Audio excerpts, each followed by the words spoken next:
Donc alors elle, il fuit. Sujet du jour, la dot de Baïsouk et en général des femmes kilométrées mais qui arrivent à trouver toujours des mariés alors que les femmes bien ne trouvent personne. Une époque où je lui insultais sa mère. Elle et tous ses ancêtres. Bon, tu connais l'amour que j'ai pour ce genre de crasse. Elle s'est mariée. Qu'est-ce que tu veux dire? Tu cherches des filles bien? Tu veux dire quoi aux filles bien? Tu veux leur dire patientez, faites pas comme elle. Les filles bien ne se marient pas. Les filles bien, personne ne s'intéresse à ces filles bien. On est dans une génération où plus tu traites des casseroles, plus la dot elle est énorme. C'est un truc de fou.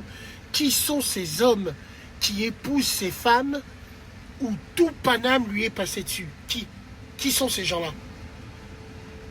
Ces gens-là, c'est des gens assistés qui se marient avec ce genre de femmes parce qu'ils n'ont pas d'honneur, ils n'ont pas de principe, ils n'ont absolument rien. Il y a un mec dans mon quartier, il allait se marier avec une femme, c'était prédestiné.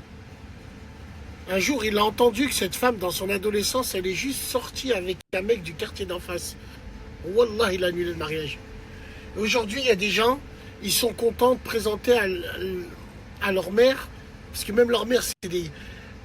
Ils présentent à leur mère des femmes qui ont des BBL, des femmes qui ont du sirop de cordum de toute l'Afrique sur elles. Qu'est-ce que tu veux dire après aux filles bien? Tu veux leur dire quoi? Patienter, sbar, ainsi de suite, pour qu'à la fin, elle se retrouve avec un sbar? Parce que la fille bien, elle tombe toujours sur un chien. Et ce genre de crasseuse, les mecs qui se mettent avec elle, ils sont à genoux. Wallah, wallah, c'est la fin du monde, tout simplement. Ils s'en cachent même plus en plus maintenant. C'est une dinguerie en vrai. Quelqu'un lui répond: Basse, vas-y doucement avec les femmes bien aux antipodes des critères de sélection et de beauté sur le marché des rencontres. Elles ne veulent pas d'hommes bien. Elles veulent le neurochirurgien qui prend 15 000 par mois, le traficanté qui gère des terrains. Elles sont vicieuses comme les BBL et grosses lèvres qui en bac -10. La réalité, elle est là. Les femmes bien ont des exigences bien plus élevées que les tapins. Les tapins se marient car elles ont d'autres objectifs en tête, alors que les femmes bien cassent les yucks, surtout quand elles ont bac+5 en marketing ou elles veulent pas d'un mec qui travaille, ne défend aucune d'entre elles basses, ce sont toutes les mêmes. Les tapas sont plus stimulantes et attirantes que les femmes bien car les hommes adorent ça et c'est tout. Autant aller se faire par un... C'est qui ce fou là? Mon Dieu Seigneur, la déchéance en un message. Dis-lui d'aller se pendre. Parce que dans le lot, il met ses sœurs, ses cousines, ses tantes, ce genre de mec, une phobie ultime, comme l'escorte de tout à l'heure. C'est vrai, celui-là doit avoir ses sœurs avec un sacré bébé et des lèvres plus grosses que des pneus de camion. La femme bien connaît sa valeur et ce qu'elle a à offrir pour un homme, un vrai, et non un assisté et haineux comme ce genre de microbe. Le message était douteux en tout cas. Alors, sujet du jour, Sarah Frézou dit qu'elle ne va pas fréquenter son mec pendant le ramadan. Il va venir juste manger le soir. Et quelle sera sa future femme. Répondre à cette fameuse question parce que on m'envoie beaucoup de messages. Ouais, tu te sépares de tes ongles, mais tu te sépares de tes cheveux. Mais est-ce que tu te sépares de ton mec? Oui, forcément oui, parce que pendant le ramadan, nous devons répondre à cette fameuse question parce que on m'envoie beaucoup de messages. Ouais, tu te sépares de tes ongles, mais tu te sépares de tes cheveux. Mais est-ce que tu te sépares de ton mec?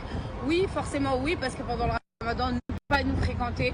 Normalement, c'est tout au long de l'année, mais bon, qu'est-ce que vous voulez que je vous dise? Aujourd'hui, on est dans une époque où voilà, Inch'Allah qu'on ira beaucoup plus loin et oui, Inch'Allah qu'on se mariera. C'est le... Et je pense que c'est moi qui va faire à manger pour... Oh, comment c'est dur d'écouter ça. Aïe, aïe, aïe, aïe, aïe. C'est trop dur. Parce qu'en fait, il faut voir ça beaucoup plus loin que ça, hein. Nous, on voit ça comme Sarah Frézou, la bagarre qui fait rire tout le village. Mais le problème, c'est qu'en fait, sa communauté est française et sa communauté aussi peut être non musulmane. Et ce qui signifie qu'il y a des gens qui vont croire que nous, en tant que musulmans, on agit ainsi. C'est là le problème de ces influenceurs qui banalisent des choses de la religion. Parce que là, elle parle de religion. Fréquentation, Inch'Allah, mariage. Je vais dans son terrain. Donc dans son terrain, c'est que le problème, c'est que tu donnes une mauvaise image des musulmans aux gens qui ne sont pas musulmans. Et donc, ils vont croire qu'on est comme ça. C'est là le danger, en fait, des réseaux et des gens qui sont incompétents et qui mélangent tout, en fait. Voilà, tout simplement. pour le ftour. C'est ça qui m'énerve, moi, dans cette histoire. C'est extraordinaire. Pour la première fois, elle pleure pas et elle dit quelque chose de vrai. On est dans une époque. Ça, c'est l'islam des Habibettes. Elles adorent ça. L'islam du serpent à lunettes, du gros tas de boue, de la bougie avec un hijab. C'est l'islam des Habibettes, ça. C'est putain extraordinaire. Extraordinaire. Il va juste venir. Là, dites-vous, avec trois expressions, il a sorti le mot de Ranel Brown, de Lala Loulou et de Ophelay, je crois. Il a sorti les trois avec de l'indirect. Manger le soir. Et je lui donnerai le dessert aussi, sous ma tente. Putain. Tout vient à point qui sait attendre, sauf qu'il y a des gens. T'as vu, j'ai pas envie. Oui, il y a les radios de 2018. Oui, d'accord, toujours, Bassem, toujours. Allez voir les radios, mais allez les voir. Il y a les émissions. Sur notre chaîne, il y a toutes les émissions. Wallah, wallah, wallah, 2018, on en parlait. Demain, je meurs. Je meurs. Il y a un débat sur le métissage, genre. Eh ben, tu vas aller voir mon Snap, il sera actif. Sauf que c'est l'IA qui va répondre en temps réel avec mes manières. Meta a déposé un brevet pour une IA qui peut maintenir le compte d'une personne décédée actif, en publiant, en envoyant des messages et des vidéos, des appels vidéo à sa place. L'IA répliquerait en gros le comportement de l'humain. Ça peut être intéressant en fait de faire ça, mais ou pas en fait, ou pas. Je sais pas si c'est une bonne idée en fait. Avec ma manière de bégayer, il va répondre au débat normal. La voilà la vie éternelle. Dégel. Ouais, il changera la météo, projet ARP. Non mais en fait le problème de cette méta, en fait ça ne pourra jamais reproduire un humain. En fait ça reprendra toujours. Comment vous l'expliquer? Imaginons, c'est méchant ce que je veux dire, mais imaginons Baïdechar que Bassem meurt en 2026. Ça voudrait dire que tout ce qu'il a fait depuis le début de sa vie jusqu'à 2026, l'IA va juste se baser sur ce que Bassem a fait. Mais le problème, c'est que l'humain, et ça c'est un critère très important, c'est que l'humain évolue. Si ça se fait, Bassem dans 5 ans, il aura plus le même sujet sur le métissage, ou un autre sujet qui sera plus important, et peut-être qu'il aura une autre vision des choses. Sauf qu'en fait, l'IA met un point d'arrêt à la réflexion humaine. Elle va juste reproduire ton comportement. Donc en soi, c'est pas une révolution, ça va juste reproduire ce que tu fais depuis le début. Mais ça ne pourra pas te remplacer vraiment, en fait. Je sais pas si vous voyez ce que je veux dire. Ça va juste reproduire ce que t'as fait. Mais une fois que t'es mort, t'es mort. On peut pas savoir ce que tu diras plus tard, en fait. Il donnera la vie éternelle, mais t'as l'IA.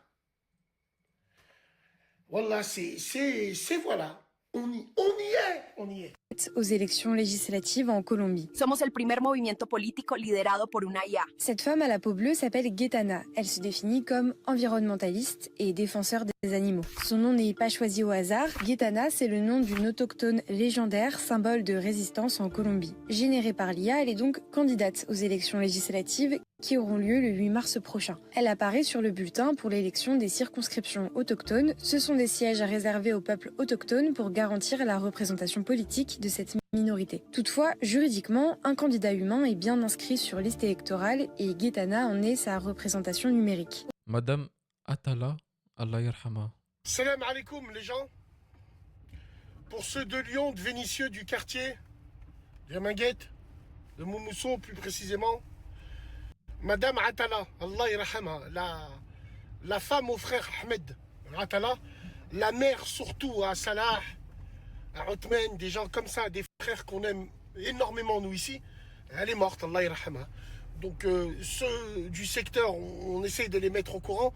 Si vous voulez aller aider les gens, la famille elle est au boulevard des États, ou c'est Viviani plutôt. Elle est rue Viviani là-bas, de toute façon vous allez voir, hein, il y a des gens sur place. Donc voilà, Allah yarhama, que Allah la fasse rentrer au paradis et atténue la douleur pour ses fistons. Machallah, c'est une famille où c'est que des frères, 7 frères, c'est des gens très très bien. Et puis voilà, on fait dua pour elle. Mine, je sais pas quoi dire, mais en tout cas, c'est toujours triste de voir des gens que tu connais mourir, surtout ta génération, quoi. Ça peut être facile. Les prénoms des interpellés, il y a Adrien, Robin, Alexis, Hélène, Marie-Hélène, Jacques-Élie, Paul-Dimitri, Jules, Charles et Guillaume. Mais vous me dites, c'est quoi cette liste? Eh bien, c'est la liste de l'affaire Quentin. On a eu les noms de ceux qui ont fait les cons. Et pour l'instant, il n'a pas eu de prénom. Monsieur l'abbé, comment une femme catholique doit-elle s'habiller dans la vie quotidienne? Pour répondre, il suffit de reprendre les intentions des ennemis de l'Église. Les francs-maçons du 19e avaient dit, pour détruire l'Église, il faut détruire la femme. Or, comme on ne peut pas détruire la femme, on va la corrompre. Ça me permet de répondre à la question que vous venez de poser. Il faut qu'une femme agisse comme femme. Le monde moderne considère la femme comme une prostituée. Le monde moderne considérant la femme comme une prostituée, elle voudrait que la femme s'habille constamment comme une prostituée pour pouvoir détruire complètement la dignité de la femme. Et donc, il faut qu'une femme, même sans être catholique, réagisse justement par sa façon de s'habiller, qu'elle s'habille avec dignité. Obliger l'homme qui la regarde, au lieu de regarder les formes naturelles de la femme, d'exhiber ses formes naturelles littéralement comme une prostituée, qu'au contraire, obliger l'homme à regarder vers la tête. Et donc la femme doit s'habiller de façon digne. Une femme ne doit pas s'habiller avec un sac de pommes de terre, parce qu'elle est la fleur dans la prairie, dit saint Thomas d'Aquin. Elle doit donc avoir cette beauté naturelle qui attire le regard de l'homme, mais vers la beauté, pas vers la vulgarité. Et donc elle doit s'habiller, à mon avis, de telle façon à la fois de ne pas attirer l'homme vers les choses sexuelles, mais en même temps avec dignité, avec beauté. Et donc, il me semble que de même qu'un homme doit s'habiller comme homme, avec une certaine virilité, la femme doit s'habiller avec féminité. Et donc, s'habiller avec des vêtements qui, justement, favorisent cette féminité extérieure. Donc, s'habiller de façon correcte, mais en même temps, éviter le pantalon, à mon avis, éviter avoir des robes qui soient des robes jolies, qui couvrent les genoux en position assise, justement pour empêcher la femme d'apparaître comme une prostituée. Et à ce moment-là, elle protégera sa dignité. Et protégeant sa dignité, l'homme sera obligé de voir la beauté de la femme au lieu d'être attiré par elle pour des raisons sexuelles ou sensuelles. Merci, monsieur l'abbé. Merci, monsieur l'abbé, je pourrais pas dire mieux que ça. Moi, je vois un outfit très précis d'une femme comme il en parle. Moi, je vois un outfit du style talon simple, jupe allant minimum jusqu'au genou, voire possiblement en dessous du pantalon. Ou pantalon, mais pas jean, pantalon large avec un haut. Qu'est-ce que je pourrais mettre en haut pour une femme? Moi, je verrais bien une chemise en vrai. Une chemise et au-dessus, je vais mettre un blazer. Et en accessoire, je mettrai un sac à main et un chapeau. Voilà. Je vois l'outfit comme ça en fait, comment il le présente. J'ai dû l'habiller comme une merde. J'ai dû faire n'importe quoi là. On écoute? Bassem, ta position politique, elle m'inquiète. Sache bien que si tout le monde aurait ma position politique, ces deux partis extrêmes n'existeraient même pas. Mais surtout Ça- la politique. mais moi, je l'ai toujours déclaré et ça a toujours été la même. Depuis 2014-2015, mes premiers périscopes, j'ai toujours dit et revendiqué ce que j'étais être politiquement parlant. Je n'ai aucun problème avec ça. Je le répète tout le temps. C'est tout. Donc fermez vos gueules. Les gens, quand vous dites ça, ta position, elle m'inquiète. Oh là là, tu craches plus sur ça, tu craches plus sur ça, tu craches... Absolument, je crache pas, je fais un constat. C'est tout. LFI pour moi j'ai une mentale qui pour moi nous la met et sans vaseline, je préfère des gens qui nous crachent en face et on sait à qui on a affaire parce que quand ils nous crachent en face, alhamdoulilah, il nous reste une fierté au moins, ils nous respectent, ils nous crachent en face, les autres non, tout en disant vous êtes des bons, ils nous la mettent. Alors moi je veux pas ni l'un ni l'autre et je sais qui je suis. Bassem, pourquoi t'es gaulliste? Rien que pour ça déjà. Je cite, parole de général Charles de Gaulle, je pense. Maintenant, Israël organise sur les territoires qu'il a pris l'occupation qui ne peut aller sans oppression, répression, expulsion et s'il s'y manifeste contre lui une résistance qu'à son tour il qualifiera de terrorisme. C'est mon combat depuis que je suis sur Internet. C'est mon combat que je suis sur Internet. Qu'est-ce que tu veux que je te dise, frère? Qu'est-ce que tu veux que je te dise? Quand tu réponds face à Israël, on te dit que t'es terroriste. Quand la Palestine répond contre Israël, on dit qu'ils sont terroristes. Qu'est-ce que tu veux que je te dise? Rima Hassan sera jugée... Bon, du coup, dites-moi ce que vous en pensez par rapport à ce qu'il a dit.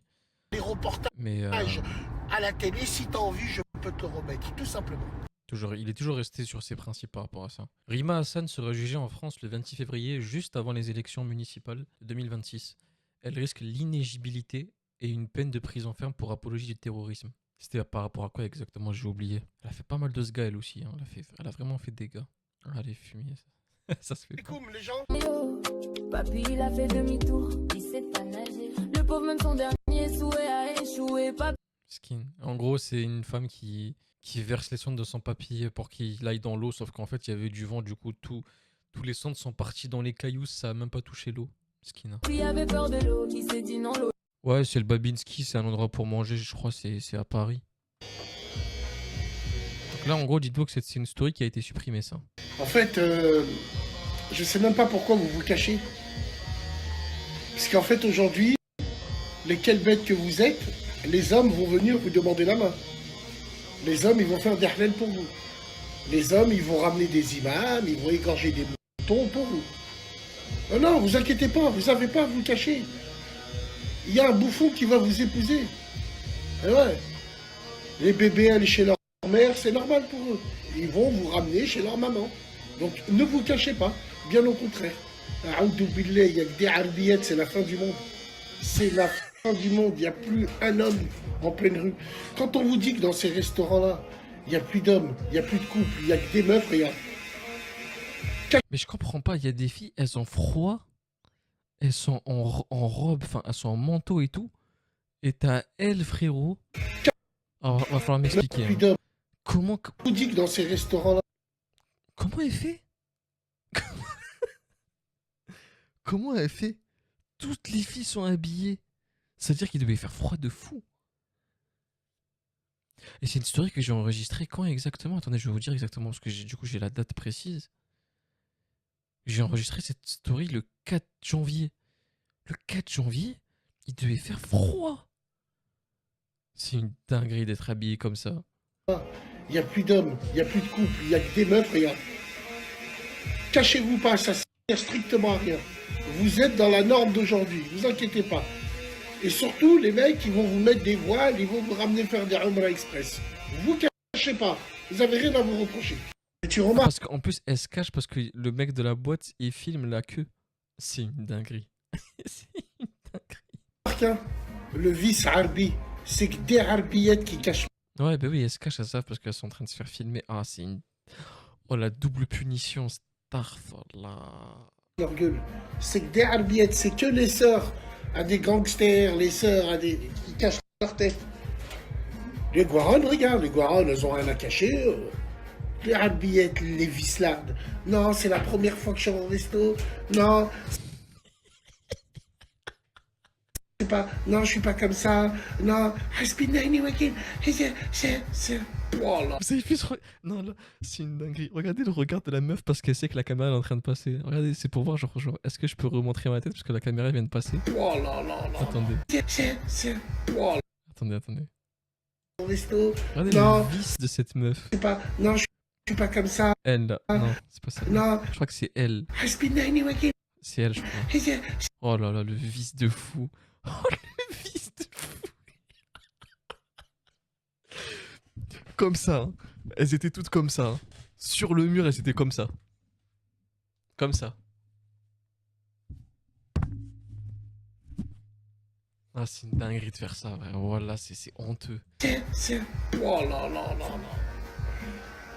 Oh là là, ce qu'on est devenu, c'est extraordinaire, c'est merveilleux. C'est extraordinaire, comme dirait Aimé Jacquet. Voilà, je commence à sortir ces phrases là, je commence à devenir un bassémiste. C'est très grave ce qui se passe, c'est très grave. Bassem donne son avis sur la tiktokeuse Lena Delporte depuis qu'elle a retiré son voile. C'est parti. Salam alaikum les gens, Bassem Vénitieux 692. Tout vient à point qui sait attendre. Le temps nous donnera raison. Je soutiens à 1000% cette influenceuse d'avoir retiré son voile. Parce que ce furoncle, cet énergumène, a ouvert la voie à toutes les crasseuses, les tanas, les kelbas, comme vous les appelez, à mettre le voile. Vous avez vu, on met le voile, on fait les tapes, mais personne ne dit rien. Elle, c'était le cheval de Troie. Elle s'embrouillait avec des gens pour son voile. Elle affichait toute une communauté, faisait monter l'islamophobie pour son voile 6.3 AMG. Dans le fond, elle n'a jamais voulu le mettre. Préférons dire le voile décapotable, c'est plus facile. Sinon, elle ne le retire jamais. C'est bien, je suis content parce que j'ai l'impression, comme Hervé Renard de You Feel Something, qu'on arrive peut-être à la fin du massacre et à la fin de cette mode de Habibette voilée. Vous êtes ringard maintenant. Wallah il a vu, vous êtes ringard. Vous êtes tous ringardes. Parce que tout le monde sait c'est quoi la vérité. Donc s'il vous plaît, je soutiens totalement la décision de cette péripatéticienne et je la soutiens à 1000% et Inch'Allah, Ya Rabbi, que toutes les craslandes qui lui ressemblent et se reconnaissent en elle le retirent aussi. Comme ça, il y aura moins de merde chez nous et au moins, ça reviendra comme à l'époque où elle s'affichait jamais. Ou quand elle le mettait, c'était pour chercher la lumière de Dieu. C'était pas pour chercher la lumière des projecteurs. En tout cas, merci beaucoup. On te soutient à 1000% dans ta décision. Et crois-moi, seuls les musulmans de LFI, de Tarawih au Times Square, les musulmans friendly, ils vont me dire, mais t'as pas honte. Tu dis à une sœur d'enlever ton voile, t'as pas honte. Bonne année 2026, c'est fantastique. Plus les gars, ce qui est bien avec elle, c'est qu'elle nous a prévenus. Au début, elle avait un voile comme ça, et de plus en plus, elle l'a baissé jusqu'à... C'est bien, c'est très bien, on te soutient à 1000%. Si tu as besoin qu'on te donne des conseils pour plus jamais le remettre, viens chez nous. Il n'y a pas de problème. On te donnera les conseils pour plus jamais le remettre. Et sache que la communauté te remercie beaucoup de ne plus le mettre parce que tu donnes exemple à des petites crasseuses qui pensent te ressembler et qui pensent que l'islam, il est comme ça. Donc, merci beaucoup. Merci beaucoup. Et peut-être ton histoire, je sais pas, je dis comme ça, mais te fera rentrer au paradis. Coupez. Là, il se fout trop de sa gueule, là. Là, ça devient très grave ce qui se passe. Fini. On va payer le gasoil 2,50 €. Ouais. Ça va Le gasoil ne va plus jamais redescendre. Qu'en pensez-vous? On en a parlé hier. être la norme. Je suis en train de dire qu'il va jamais redescendre. Jamais. C'est fini, là. C'est fini. J'y crois pas une seule seconde. Même à la fin de la crise, il descendra pas à moins de 2 boules. Ça y est, c'est psychologique. Attention, le 2 boules, ça va être à Leclerc. Hein. Je te parle pas de Shell, Agip sur la 7. Je te parle des stations les moins chères. Et nous, on va rien dire. J'étais un petit peu impliqué dans les Gilets jaunes en 2018. 1,27 €, les gens, ils allaient mettre la France à feu. 1,27 €. Comment on est passé de 1,27 € le litre à plus de 3 € et rien? Personne dit rien. C'est exceptionnel. J'en avais parlé hier pendant le live YouTube. J'ai dit qu'en fait, si la France n'était pas un pays qui tournait avec des crédits, que les gens n'avaient pas des crédits remboursés, on serait tous déjà dehors. Le 31 mars, on va avancer d'1 heure, c'est... Changement d'heure cette nuit, plus 1 heure. Bon, c'était hier du coup. Qu'un souci d'énergie. Il n'y a que nous qui faisons ça. Les années 70, mesdames et messieurs, on vous rappelle, en France, on a changé l'heure d'1 heure en été et en hiver pour faire des économies d'énergie. Ceux qui savent pas, qui sont pas au courant, bon, cette fameuse phrase en France, on n'a pas le pétrole, mais on a les idées. Info de la journée, du coup, l'ancien président algérien Liamine Zerouel est mort à l'âge de 84 ans. Là, match de la Tunisie. Il y a eu pas mal de matchs aujourd'hui, je les ai pas regardés. Solide Haïti, match très ouvert. Nous avec une équipe B, mais oh là, très encourageante. Les titulaires, c'est pour mardi le Canada, vrai gros test. La police israélienne empêche le patriarche latin de Jérusalem de célébrer la messe du dimanche des Rameaux pour la première fois depuis des siècles. Après avoir poignardé la victime de 33 ans, le mineur de 15 ans avait déclaré « Il m'avait, j'ai été obligé de le tuer ». L'escalade totale, l'Iran vient de frapper le plus grand pétrolier des Émirats Arabes Unis. Les marchés mondiaux retiennent leur souffle alors que le détroit d'Ormuz s'embrase. C'est l'attaque la plus directe à ce jour. Impact, prix du pétrole en hausse libre, localisation en golfe d'Oman, conséquence, risque de guerre régionale imminente. Est-ce le point de non-retour? Et Abba Bassam, il écrit « Voilà, on atteint les 3 balles le litre cette semaine ».